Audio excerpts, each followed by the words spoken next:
Hello, my name is Fraser Simons. This is my channel, Springboard Thought. As you may or may not know, I run a blog called Consuming Cyberpunk, and I have gone through a lot of cyberpunk titles, some of it academic, some of it first wave, second wave. I've pretty much consumed more cyberpunk than probably anybody, about 200 titles now.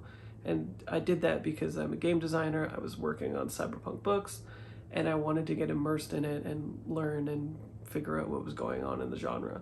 Similarly, I think T.R. Napper did something like that because he's very aware of the genre that he is working in, and he has created a very vivid world that completely sidesteps, for the most part, the pitfalls that first wave cyberpunk has. Namely, it purports to be about marginalized people on the outskirts, but it simultaneously fetishizes them for the cool factor of their style over substance.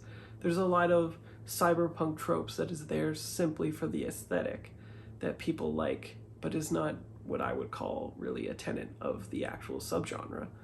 And previously, I had reviewed Neon Leviathan by T.R. Napper, and these two books are actually set in the same world, and it shows. The world building is excellent. It takes place in Vietnam for the most part, though I think the stories in Neon Leviathan, if I recall correctly, focused on Australia.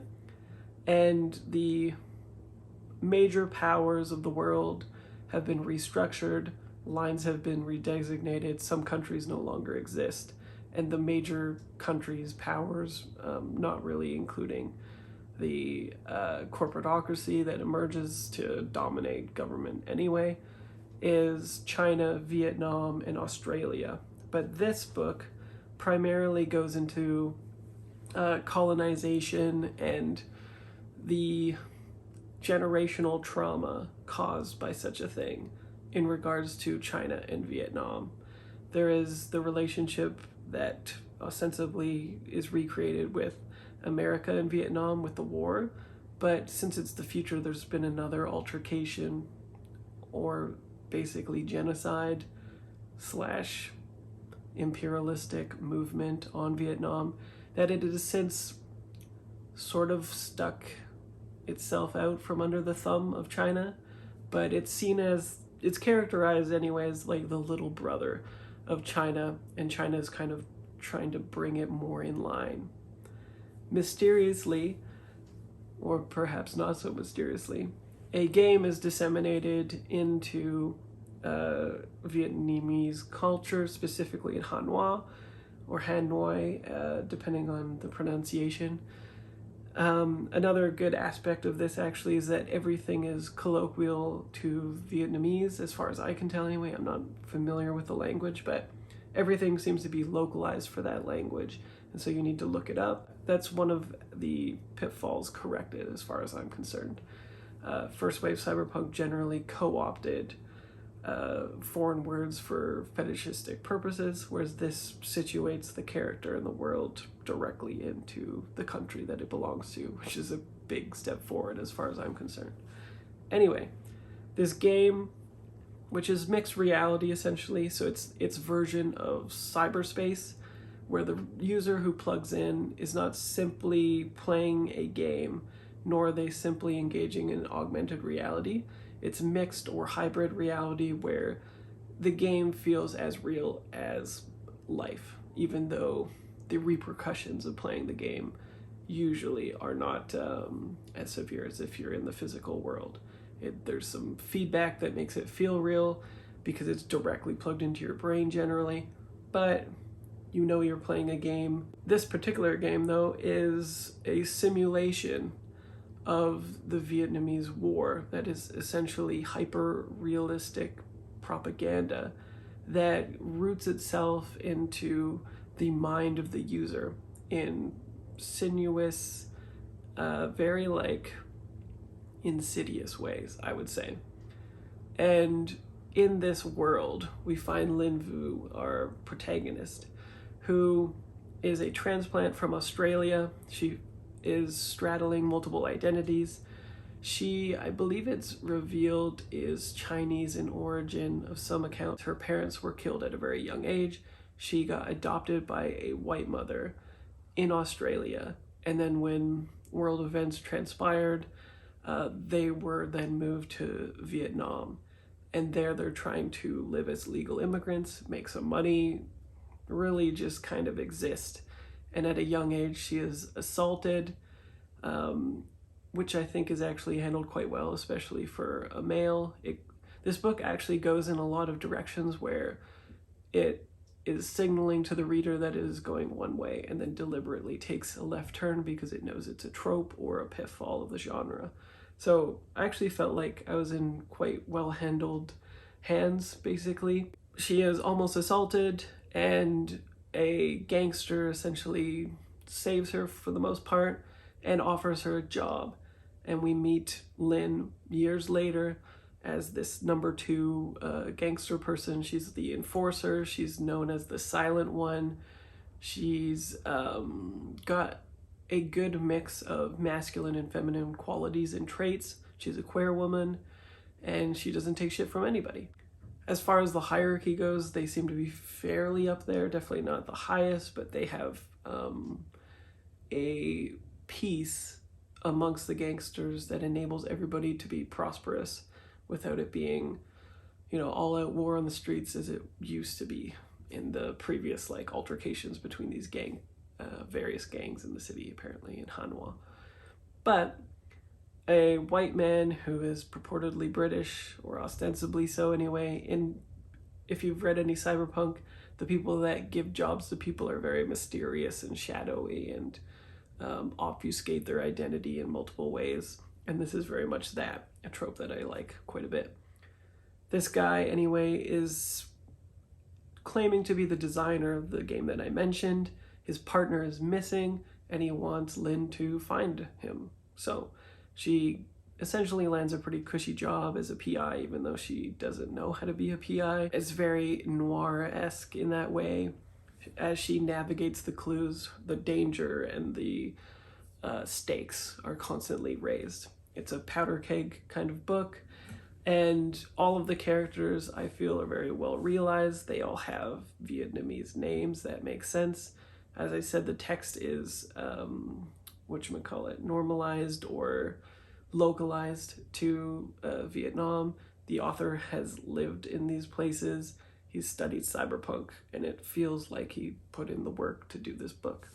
Of course, as somebody who can't really fact check that, I'm just saying what it felt like to read the book and not empirically that is true. There's a number of thematic through lines that run across the book, as well as novellas that pierce the main text, I guess. There is, from the very beginning, a series of scenes, vignettes, I guess, where she is being trained by her master after she has been assaulted and brought into the group and needs to learn how to defend herself and more, to be like a killer, to be able to take a life for the gangsters, etc. And this runs throughout the entire book, and it's a very good capstone to the ending.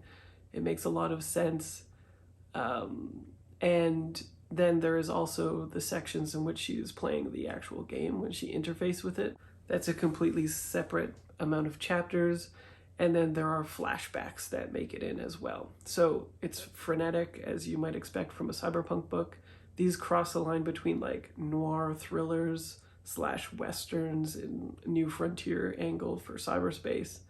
And so it's very, for me, it's very pleasant to consume cyberpunk because there's always the themes of punk with anti-establishment, anti-corporatocracy, direct action, all of that kind of stuff, coupled with cyber aspects, the technology of it.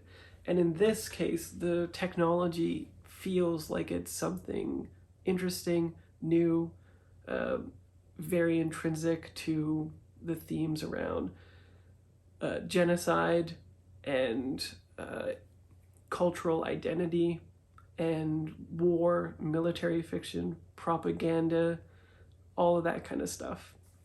It's very well handled, and it is it feels like another layer on top of Lin Vu because her identity is so multifaceted that it reflects the things that are happening at a global, localized event. She isn't hypersexualized. She feels like a living, breathing, real person. She does things that are messed up. She definitely has motivated thinking that becomes clear throughout as we get the through line, and then we can tell why she is making the mistakes that she is, and they are sometimes quite big mistakes.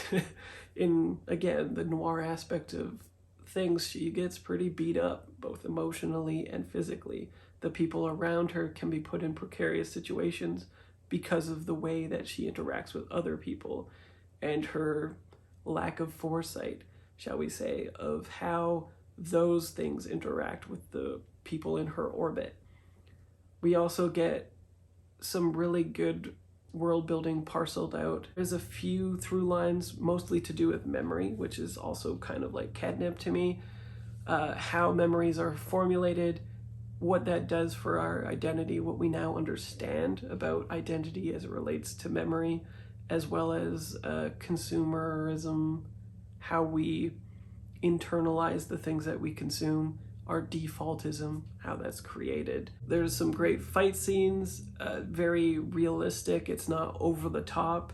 There is some dark humor elements, but it's never eye roll worthy because the themes are so intense. It's more like a pressure valve that's quite needed, actually, because otherwise this would be very intense. So the reason, as I go back to what I was saying before, the reason why I really like Cyberpunk is it really goes into all these very dark themes that affect mostly people as we are living now. It used to be maybe prophetic when it was coming out, but now it's really difficult to say something new in the genre, where this manages to, I think.